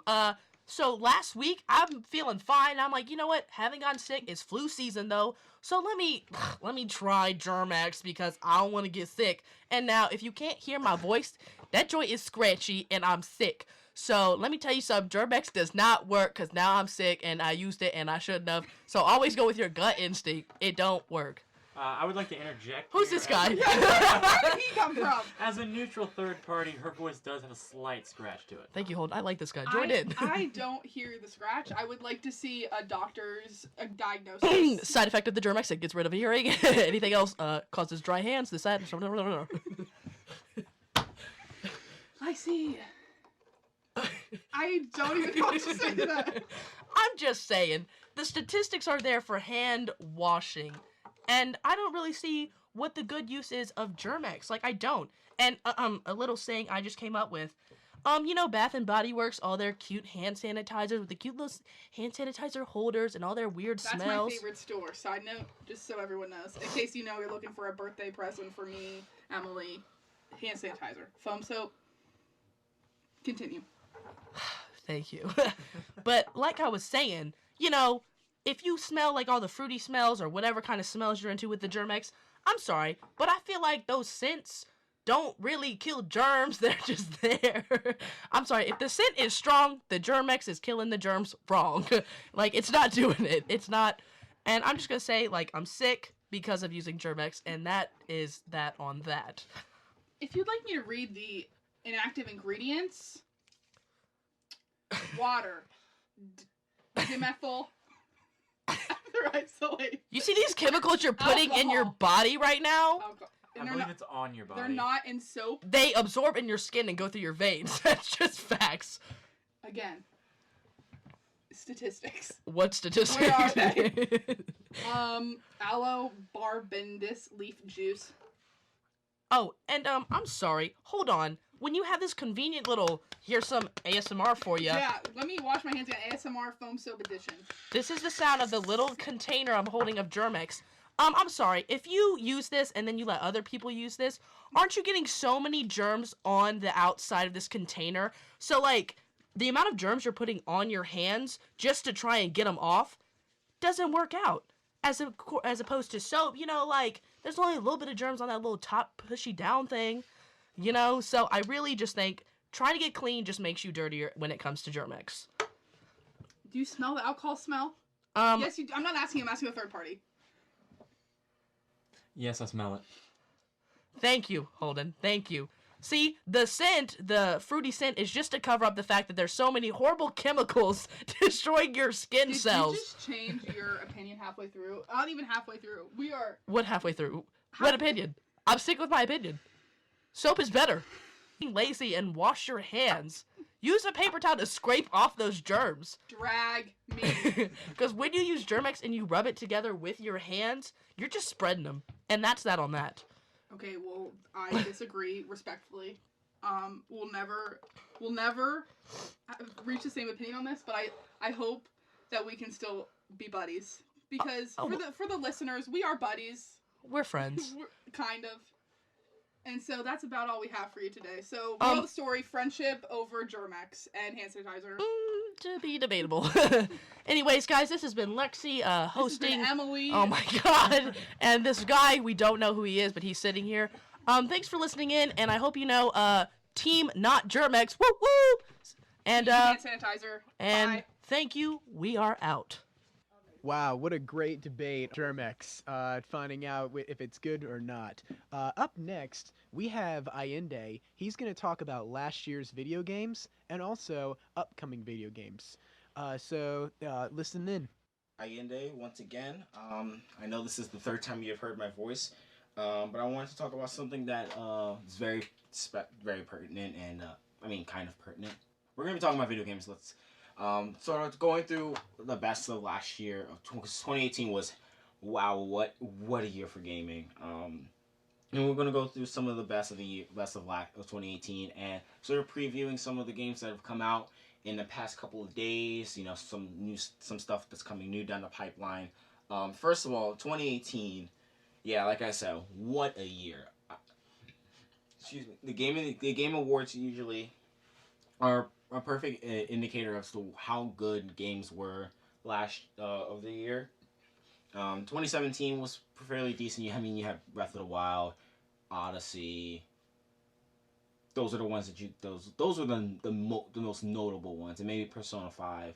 This year, it was Spider-Man, one of the first superhero games to be nominated for Game of the Year in the Game Awards. God of War, which actually won Game of the Year. Red Dead Redemption 2, Monster Hunter World. Ooh, look how far that series has come.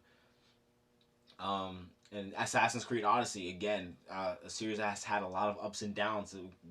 Again, another Game of the Year.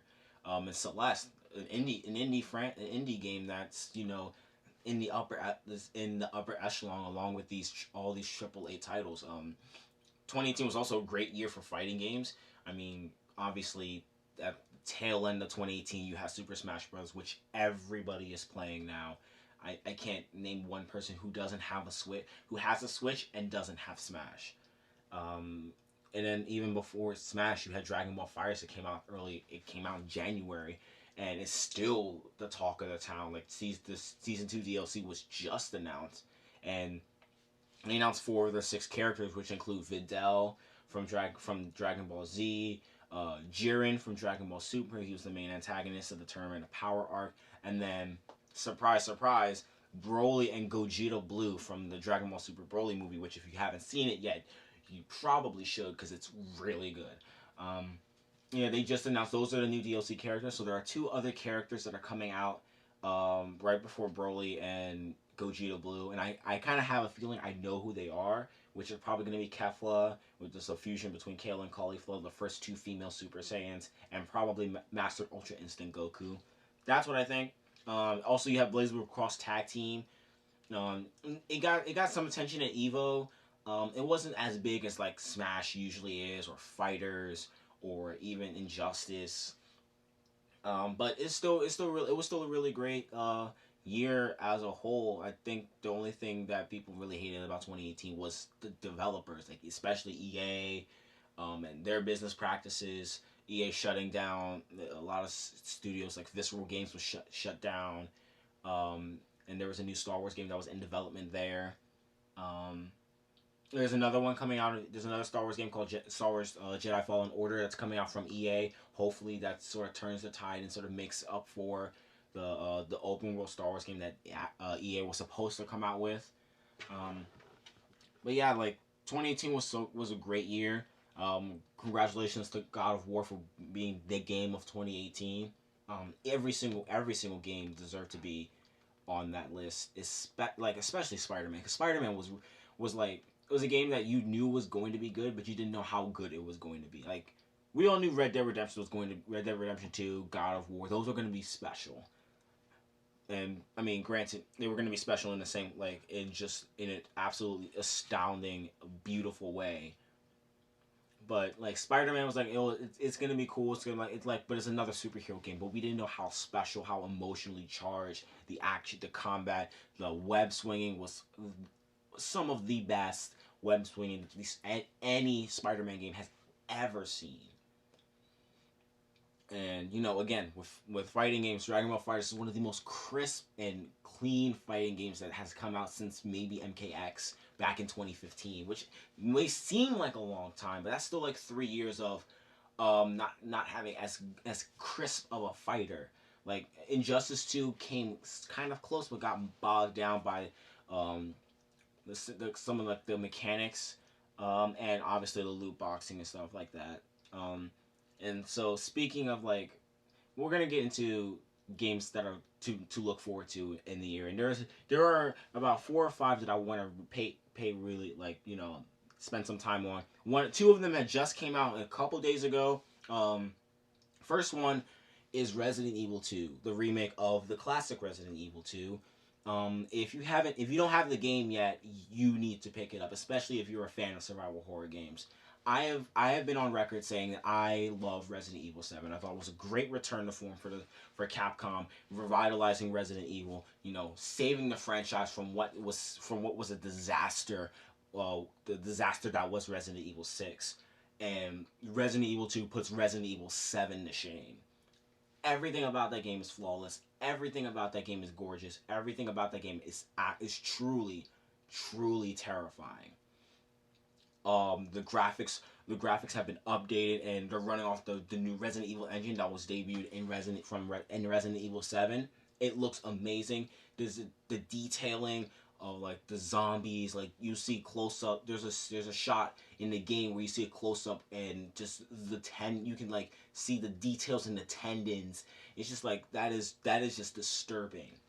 It's such a great experience. If you haven't, you have two campaigns, technically a third, but and there's DLC coming down the pipeline. So play Resident Evil 2. That was the first one that came out this year. Second one that came out just yesterday, after a decade of waiting, we finally have Kingdom Hearts 3. This is a sequel to, obviously, Kingdom Hearts 2. And yeah, when I went to go pick the game up on Monday for the 9 p.m. Little special thing that they're doing, and like, it wasn't a lot of people, but you could tell the excitement in the room, waiting that long for a game franchise that hasn't had a game like a main like a title game since like 2.8, like the prologue. Another one coming out in March. Another good game coming out in March. Devil May Cry 5 is the 6th Devil May Cry game coming out. It comes off the heels of a very lukewarm DMC Devil May Cry, which was panned for the character portrayal of Dante. So they're sort of walking it back to sort of being a follow-up to Devil May Cry 4, where you have Nero as one of the main protagonists, and you have an older, much more experienced, and much more sarcastic Dante. The combat looks great. Graphics look amazing. I'm really excited. It's sort of, kind of, it's not necessarily everybody's type of game because it's very, very difficult. But if you can handle the difficulty curve, I think you should definitely pick up Devil May Cry 5. And then in April, as anybody who knows me knows, I am a fan of this franchise. And they just came out with the community reveal for the gameplay. And man, I haven't been looking forward to a fighting game this much in a very long time. And that fighting game is Mortal Kombat 11. It's a completely different engine. Everything about this game just looks so different. It's going to be a slower paced. It's going to be a slower paced affair. But the combat's it looks brutal. The fatalities look even more brutal than it did in MKX, and those fatalities were brutal. But yeah, it's gonna be a slower game, unlike MKX, but it's going to be much, much, much more solid of a fighter, not necessarily. And while MKX felt like a brawler, and those are just some of the games that are coming out this year. I haven't even mentioned like Crackdown 3, Ace Combat 7, Medieval's getting a remake, Crash Tag Team, Crash Nitro Racing, Sonic Team Racing, but forward to and a lot to look forward to in 2019 in terms of gaming. I personally cannot wait. So thank you guys for listening to me ramble on about some of the best of 2018 and what's new coming down the pipeline in 2019. My name's Ayinde, and I'll see you guys later. Thank you, Ayinde, for the best and worst video games. It was a good segment. I enjoyed it. Oh yeah, it was great. A lot of he's very knowledgeable on video games for sure. Yeah, definitely.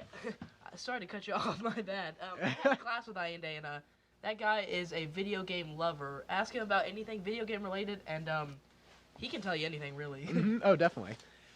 Up next, we have Justin and Amanda. They're going to be talking about national sports, and this can go so many directions, you know. Tune in. Good evening, Bridgewater. What's up, Bridgewater? What's going on? Another segment of national sports during this freezing cold winter Yes. period. And the first one of the First semester. one of this new season, new year. Mhm. So we're gonna start off with it's been a couple weeks, but the college football season officially wrapped up Yep. a couple weeks ago with Clemson beating Alabama for the national championship, Oh and my it was gosh. quite a beating, if I must say so. But we're not gonna talk about that. We're gonna start off with talking about the big new college football quarterback transfers and some of the big ones that have already happened. So, what's like the main one that pops out with you, Justin? Well, I mean, the main one that has to pop out is Jalen Hurts. Like, Yeah. come on. I mean, it pops out only because everybody expected it, but didn't because he played so well when Yeah, he and came in. I think more people expected it like when Tua got the starting job. I think more people expected him to be like Kelly Bryant and like say he was going to transfer earlier in the season and not stay the whole season. But I mean, he's solely responsible for Alabama winning the SEC championship this year. So, but yeah, so Jalen Hurts is transferring from Alabama to Oklahoma, where he will most definitely be the starting quarterback, replacing Kyler Murray. So is he going to be? I know this is like answer's probably going to be no, but third straight Oklahoma quarterback to win Heisman? No, I honestly think early stats. I think Trevor Lawrence is going to be a leading contender for Heisman. Especially with the season he had, his freshman season he just had at Clemson. So another big trade or transfer is quarterback Kelly Bryant, who lost his starting job this season to true freshman Trevor Lawrence, is transferring from Clemson to Missouri. Yeah. Now Kelly Bryant sat out pretty much all season. I think he played 4 games for Clemson. Yeah. And then he was like, he lost his starting job, so he said, I'm going to transfer. But so he hasn't played all season, so he's kind of like, I don't know, what do you think this is, how do you think this is going to go? I think this is good that he's going to Missouri. I don't think it's too high of a profile for him, so he can kind of start over. I mean, with Drew Lock leaving, they definitely need, is he a senior this year? Kelly Bryant, yeah. Okay, so he'll be a senior. I just don't know if he'll have the talent around him to do it. I don't know too much about Missouri to know that. But, I mean, from how he played, I didn't really see how he played too much this season. But I think he could do well in Missouri. And especially, I think he will. I mean, you come from the ACC to playing in the SEC. Now, the SEC is a little bit more challenging as far as, like, who he'll be playing. But he's played against top talent, and I think he'll be good. I just don't know about, like, the talent that's surrounding him because it's definitely different than Clemson. And the coaching with Clemson, too, and is definitely different. Clemson, like, honestly, the ACC is not a very dominant football conference like the SEC is. So Clemson is clearly the dominant team of the ACC, and so some of their games were a lot easier. But I think Missouri being in the SEC, like, he's gonna have a lot of tougher, closer games. I think that he may not be used to having. Yeah. So another big one is former number 1 overall recruit, according to ESPN, Justin Fields is leaving Georgia to go play for Ohio State. That is awesome. This is good. Yeah. Man, I think did this happen before Haskins declared for the draft, or was this after? I don't remember. If it was before, then it totally makes sense. This was at the end of the season. So then it'd be before. I think it was before Haskins. So then that totally makes sense why Haskins declared for the draft, because he might lose his job to this guy. But and I mean, I don't think Haskins is gonna go undrafted. Oh yeah, so. yeah. And Haskins is gonna be a first round pick. Yeah. But Justin Fields, I mean, I don't know too much about him except that he was a number 1 recruit, and I just don't know because they have a new coach. Urban Meyer's gone. I think this could. It's a new era, I think, for Ohio State. I mean, what a great situation to go in, though, Absolutely. because he sat out his freshman year. So would he be a redshirt next year, or would he be a sophomore? Well, if he sat, it depends on. I'm pretty sure he would be a redshirt freshman because he didn't play all season. So yeah. So you're a redshirt. So you're a redshirt freshman for Ohio State with a new coach.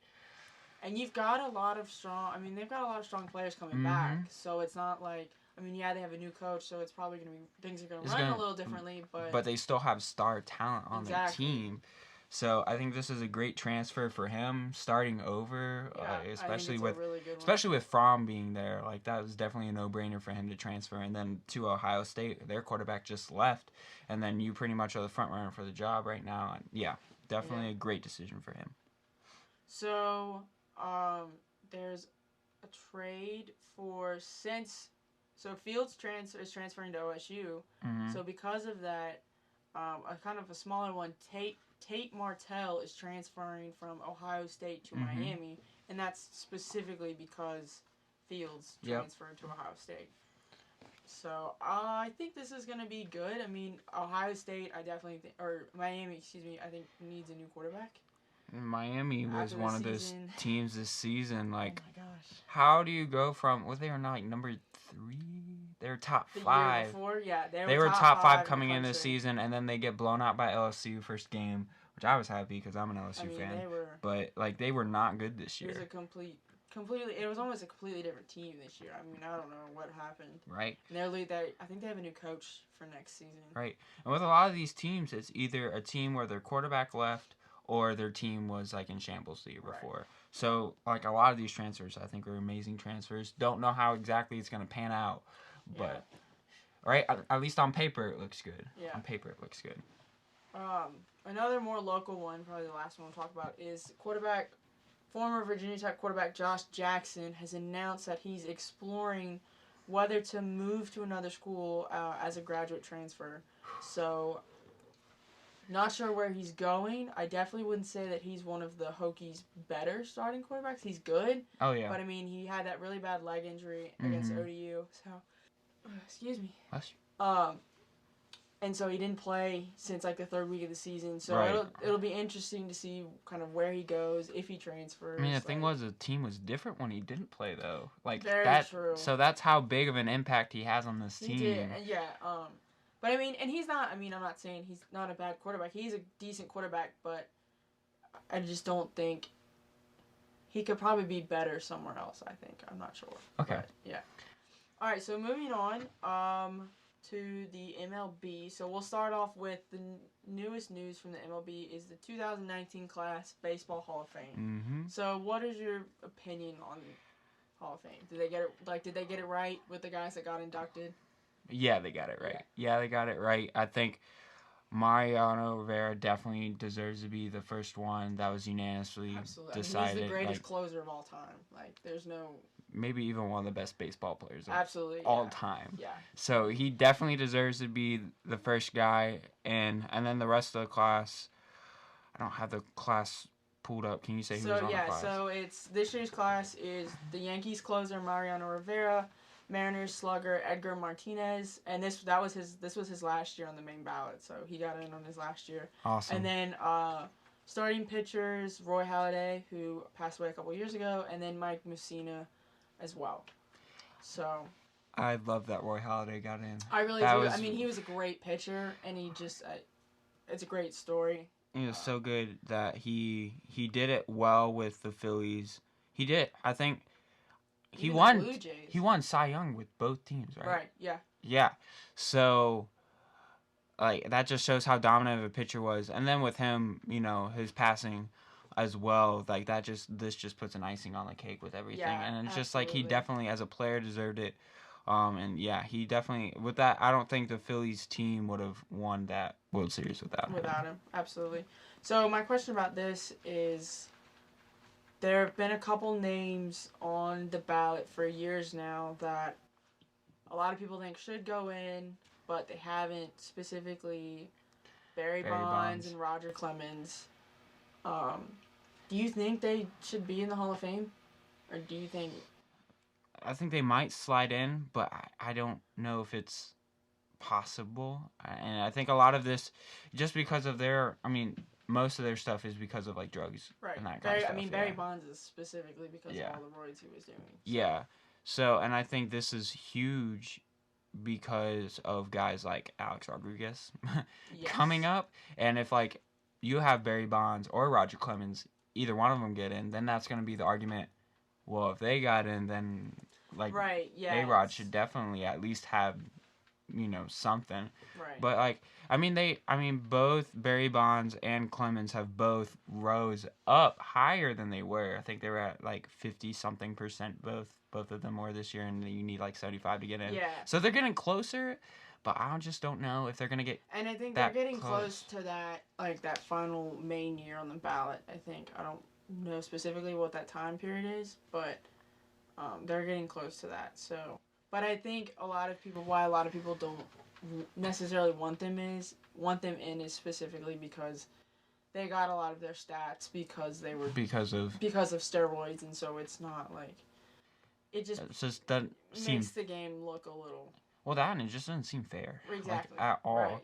Like some of these guys that like were playing and didn't take them, and like played well, and Right. then you're just like letting some guys in who took steroids, Right. and that was the reason why they played well. Yeah. So, but I definitely think this year's Hall of Fame class is really good. Next year's is going to be, I think, also really good because you've got Derek Jeter. It'll be his first year, and also Jason Giambi. Yes. So Be good. those two, and honestly, it wouldn't surprise me if Derek Jeter became the second unanimous player to get voted in because I mean The fact he's that really good. he's one of the players that not only meant so much to the Yankees, but just so much to baseball in general. Absolutely. I mean, he was like the captain for everyone basically. But I mean, also his numbers and arguably one of the greatest greatest players to play shortstop in a long time. So I definitely think he'll get in his first year, whether it's unanimous or not. I Yeah. think him. Giambi, I think, could get in too. He was really good. Not short, but next year I think will be good. Definitely. So, all right. So now moving into baseball trades and free agency. So obviously going into free agency at the end of baseball season, the biggest names were Bryce Harper and Manny Machado. Biggest names. There's a couple other big names out there, but so far Both of them have not they're found. both still open. I mean, a lot of what I've been reading is like, what's wrong with baseball free agency? What's wrong with baseball free agency? Like, how come these big guys aren't getting signed? Yeah. Like, usually you would see in the first couple of weeks, like, a guy gets signed. I mean, and you would see multiple teams going after them, like, immediately. And that's not the case whatsoever with any of this. No. So, I don't know. I think Manny Machado, like... I mean, he's been offered a contract from the White Sox. And he did say that by the new year he would announce what team he wants to go to. He's been silent. A lot of people think it's not going to come within the next couple of weeks now. And then with Harper, I mean, he turned down a $300+ million contract for the Nationals. So a lot of people think he's going to go to Philadelphia, and I think he would be a good fit there. I mean, I really do. Yeah. A lot of people said he could end up with the Dodgers, but I don't think they're going to do that anymore. But, I mean, it'll be interesting to see where they end up. There have been some good trades so far. Yeah. With, I think, is Keuchel still open? Keuchel's still open. One of the bigger trades. So, there are two trades that are really big this season. One was the Dodgers-Reds. Yeah. For Homer Bailey, I believe. And then Puig. And I think a minor league. Puig and Kemp to. And then a minor league guy. And minor league to the Reds. And the other one that was big was Goldschmidt going to the Cardinals, which I was super happy about. Huge Cardinals fan. So and that's something that the Cardinals desperately needed, that big name guy. Yes. And now with those kind of trades though, now the big thing is, okay, now let's sign him. Let's sign him to a big deal, because that's with any sport. You trade for a guy, you're gonna get him off a 1-year deal. Then now what do you do? Right. Because then they're just gonna play for you. If they don't do well, they're gonna say, "Oh, I blame the team. Let's go to another place." Right. So in free agency. So yeah, I mean, it'll be interesting to see where Machado and Harper end up. Hopefully, we'll find out sooner rather than later. Yeah.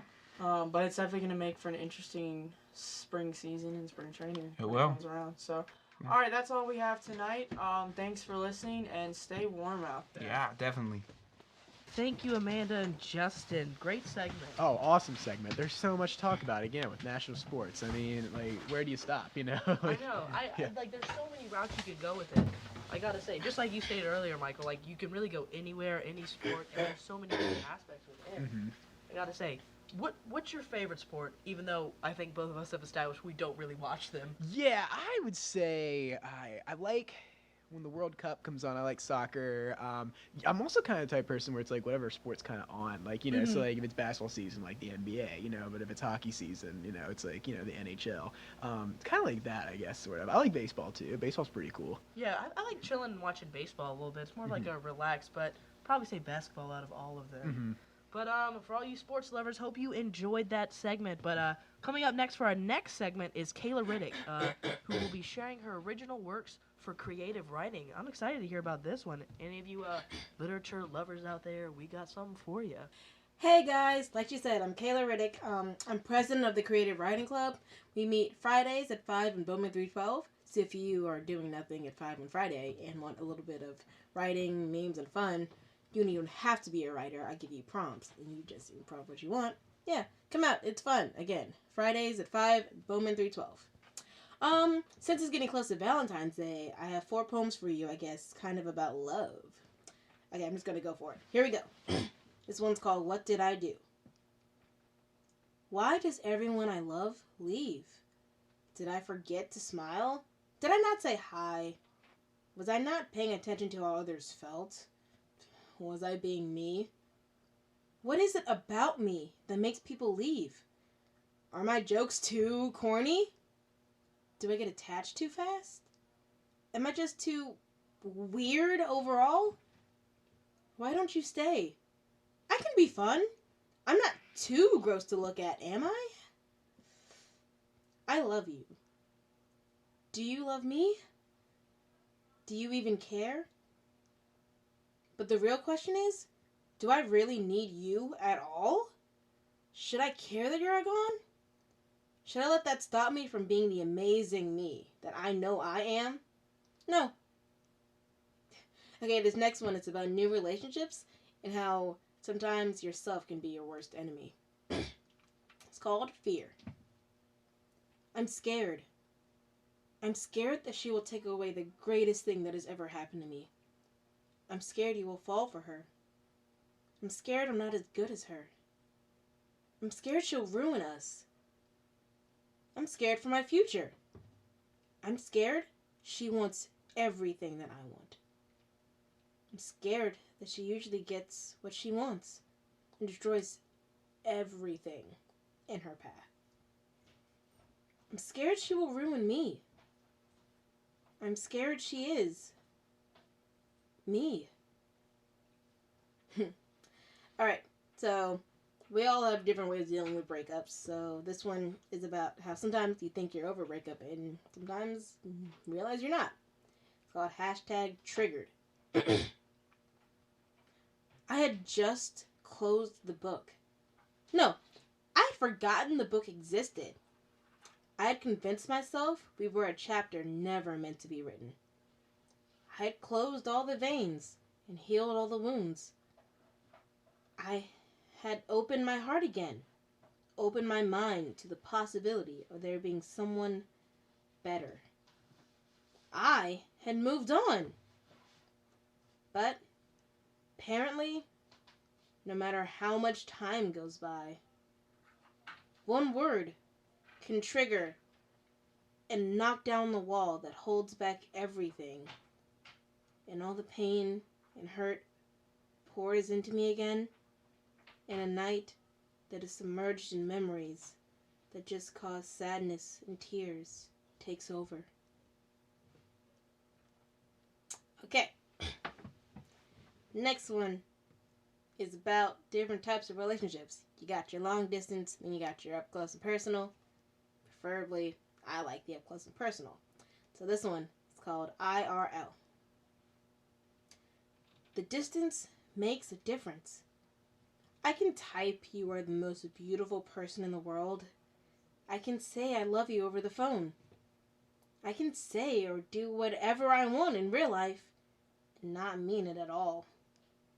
You see, I've learned the difference between long distance and real life.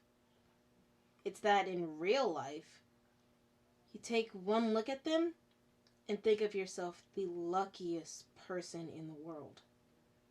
They definitely downgraded the moment they chose you.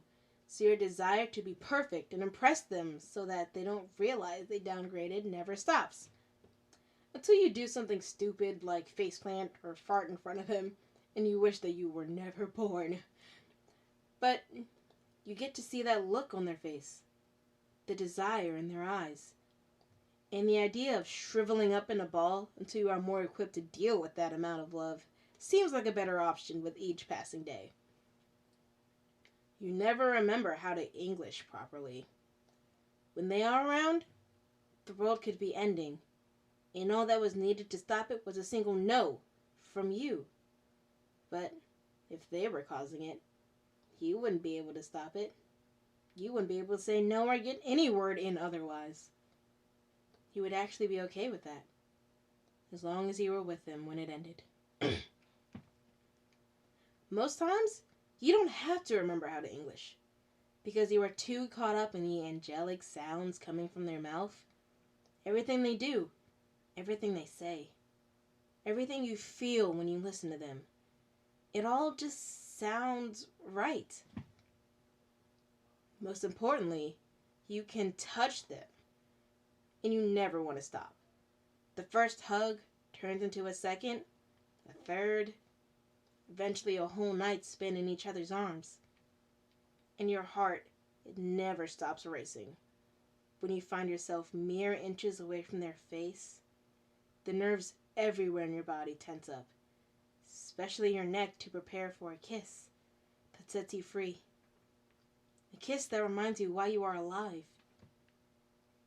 You can't experience that type of love long distance, even though you can barely stand to face that perfectly awkward, unbearable attraction you have with this person who holds your heart. You wouldn't give up a second of it. Yeah, a lot of poems about love. Getting you prepared for Valentine's Day. Again, I'm Cayla Riddick. I'm president of the Creative Writing Club. We meet Fridays at 5 in Bowman 312. Listen out for us again. We're going to be back on the radio, probably next radio show, and yeah, we're going to be getting more out there, getting our word out there, and sharing more pieces with you guys. If you like what you hear, you can come out to Bowman 312 at 5, and yeah, anyone can write. Thank you, Kayla. Awesome stuff. Good, beautiful writing for real. I love it. Oh yeah, no, I wish I had that talent, to do that. I know. I am not one for writing that much, but it is good stuff. I feel like when I'm in college, I should probably get more into it.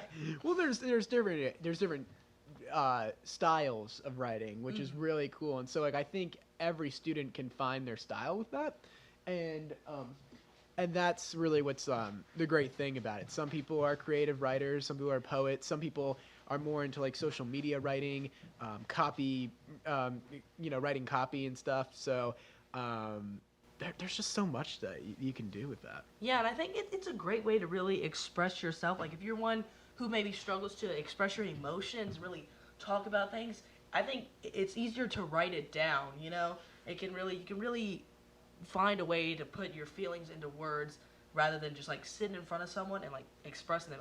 I think you can really get out what you want to say, and it becomes more meaningful, to be honest. I don't write, but I think it's cool stuff. I remember back in the middle school days where you had to do your daily journals. I'd write about anything. Like, they're like, just write anything. Like, we just want to know how you're feeling. I'm like, oh, well, today I bought a pair of shoes that I don't need, and I like them because they're blue. Like, there's my writing. Right. No, exactly. I definitely agree in that it's good for you to write. Like, it's good for people to do that because you're right. Like, it's sometimes for me, it's like I might be thinking something. I might have so much stuff on my mind. I don't know how to even organize it. But when I write it, it helps me. And that's with academics, or that's just with like, stuff on my mind, whatever that, whatever stress is going on. College students, we stress about everything, so it's like, just writing down things really helps me like organize. But you're right. Like you can write about anything. And then like there's no right or wrong way to do that. That's just really cool. Yeah, that's a good thing. It's not really yes or no unless, you gotta like back up an opinion or something. But even then, like, you can really take it anywhere. Mm-hmm. So would you consider yourself, Michael, more of like I need to write things down to really get what I gotta say out, or are you like, nah, like it's cool to do, but I'm fine expressing like what I gotta say right here, right now, no problem. You know, it's interesting that you actually ask that because it's in different situations for me. Like, example, if I'm presenting something, believe it or not, I do worse when I have flashcards. Isn't that weird? Yeah, really? You think you do better because it's right there, the information's right there, but I get like, I'm like, ooh, okay, I can't, I have to look at the flashcard, am I doing it right? And then like when I don't have them, when I just am up there, like, freely talking, rehearse kind of what I said earlier, like before the presenting and stuff, I do better that way. But then, then there's also times where I'm like, oh, okay, I need to like, maybe not so much presenting, but it's for myself, like, like whether I'm organizing homework or just like, example, needing to get something, thinking of something, and I'm like, okay, how am I gonna, organize my thoughts, then writing is definitely the way for me. So it's weird. That's an interesting question because I think for me it just depends on the situation. Yeah, I think I can actually agree with that. Because, when I present, I personally rather not use flashcards. Right. Because I don't like the feeling of things in my hands, and, and sometimes I feel like I get so lost in what I want to say. I'm like, oh, let me look at my flashcard real quick. Right. Oh, darn, I skipped over this. Like, I'm out of order now, and I can't go back. So what am I going to do? Right. So I think for me, it's easier to just kind of, say as it goes instead of, like, kind of, like, organize it. Except for when it, like, comes to writing, like, research papers, you can't free write that. Right. Definitely got to plan and structure that, and I hate that. But I guess when it comes to writing about, personal things or, like, experiences, when you can have, write about something, like, whatever you want, I think that's a little bit easier, because, like, don't have to structure it, don't have to organize it, I can just go. And I feel like I can go either way. I could write it and get what I want to say across even stronger, or I could even just say it. And that's pretty cool. Right. And I think definitely, too, like, at a young age, you brought up middle school, like, I wish they encouraged more writing, but not so much judgmental writing. Like, did you ever feel like when you were in middle school and you would write something and then they'd, like, grade it, and it's like, okay, like, yeah, like, grade it, give me feedback, but also, like, it seemed for, like, like, when I was young, it was like right or wrong answer with it. It's like, no, this is writing. Like, let me just, like, write. Let me just, like, express my feelings on this paper, Yeah, I was about to ask what exactly you meant by with, the grading. I was wondering, did you mean like they graded you on were they grading you on what you were saying, or were they grading you on like grammar and stuff? More grammar, which I appreciated, but then like instead of like giving me like I don't even remember, it was years ago, but like instead of like giving a lower grade, give the higher grade, but then just correct the grammar so I know from now on. They focus more on the content. And then, like, just, like, correct the grammars as they go and, like, but still get, like, an A on the paper or whatever. But that's what I kind of wish they encouraged more for children, like, in schools and stuff. Yeah. I agree with that. You should be able to, like, free write and, know, hey, this is kind of interesting, but maybe you should have talked more about, like, this or that. Right, yeah. Encourage instead of grade, encourage, yeah. Like, oh, I wish you would have talked about this, or I wish you would have gone this way instead. Minus 5 points for that. Right, exactly. I'm like, whoa, didn't you say I could write about what I wanted? Right, exactly, 100%. Odd flex. Yeah. But, enough about literature. I get enough of that in my classes. Yeah, honestly. Good quality stuff. But, Michael, this has been a lot of fun, a lot of interesting segments going on. Yes, I had a great time. There were so many interesting. So many good ones. Yeah. What was your favorite? Oh, man, I would probably say the video game one was interesting. National sports are always fun because, again, like, you never know what they're going to talk about. You never know what route they're going to go, Yeah. I agree. That was a good one. I got to say, this is me being biased because I'm so passionate about Oh, true. You had a great one with the intramurals. GermX. Yeah, and the GermX, intramurals and the GermX. Yeah. Oh, that was actually my favorite one. That got pretty heated, but in a good way. It was awesome. Good quality stuff right there. Well, BC listeners, thank you so much for tuning in. Join us next time. We'll be here. Oh, yeah. But you know what? I think I see someone coming in. I don't know if they're doing a segment or not, but what time is it? It's funny. They 9:50. No, I think it's time to go. I'll let you all go, and I guess you guys have studying to do, homework. Right. I guess you guys have to do something productive. Whatevs, though. We'll be here. Yep, exactly. Tune in next time. This is Michael. This is Lexi. Yep. Y'all have a good night, Bridgewater College.